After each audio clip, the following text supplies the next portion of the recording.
Aujourd'hui, nous allons voir comment créer un pop-up sur votre site web grâce à GeekFox.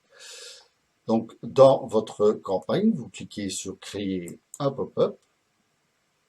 Comme dans la landing page, vous avez la possibilité de partir d'un gabarit ou de zéro. On va partir d'un gabarit, ce sera plus facile. Vous choisissez le modèle, s'il vous convient. Vous le nommez. Vous le liez à une campagne.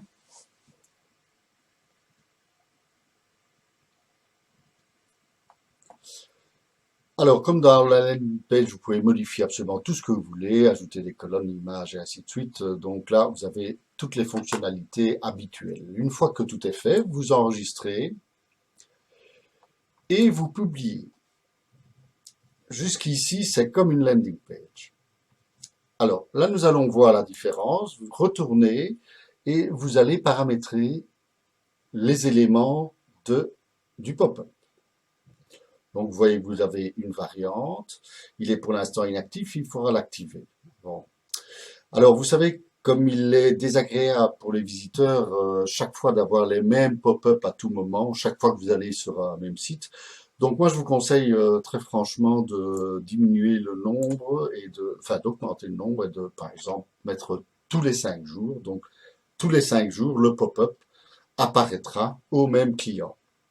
Vous pouvez l'afficher sur certaines pages ou sur toutes les pages. Sur ordinateur, mobile ou les deux. Vous pouvez aussi définir une période, par exemple les soldes. Alors, toute la partie intelligente se situe ici. Vous allez définir un délai d'affichage, c'est-à-dire que vous pouvez définir par exemple que vous allez pouvoir afficher après X secondes le pop-up. Ou, et ce qui est mieux, par exemple, travailler sur l'intention de quitter la page.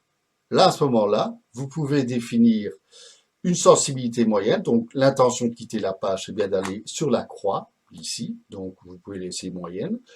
Par contre, puisqu'il n'y a pas de croix sur un mobile, ben, vous allez définir ici une autre fonction. Donc, afficher le pop-up en fonction du temps d'inactivité. Donc là, vous pouvez dire par exemple qu'après 3 secondes d'inactivité, le pop-up s'affiche. Là, vous pouvez le lier à une liste si vous avez mis un formulaire dans le pop-up. Donc vous définissez une liste et vous pouvez rediriger aussi vers un pop-up de remerciement.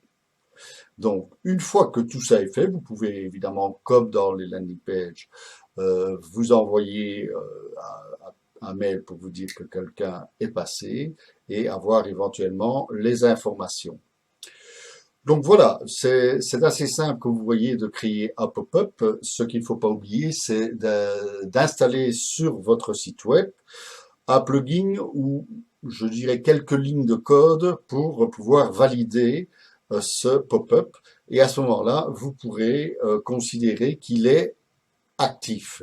Vous voyez ici le code de suivi détecté, ça veut dire que sur votre site web, vous avez bien mis en place soit le plugin, soit les quelques lignes de code. Et vous pouvez alors à ce moment-là l'activer et dès que vous l'aurez activé, les pop-up apparaîtront comme vous l'avez souhaité. Voilà, merci beaucoup et à la prochaine. Salut!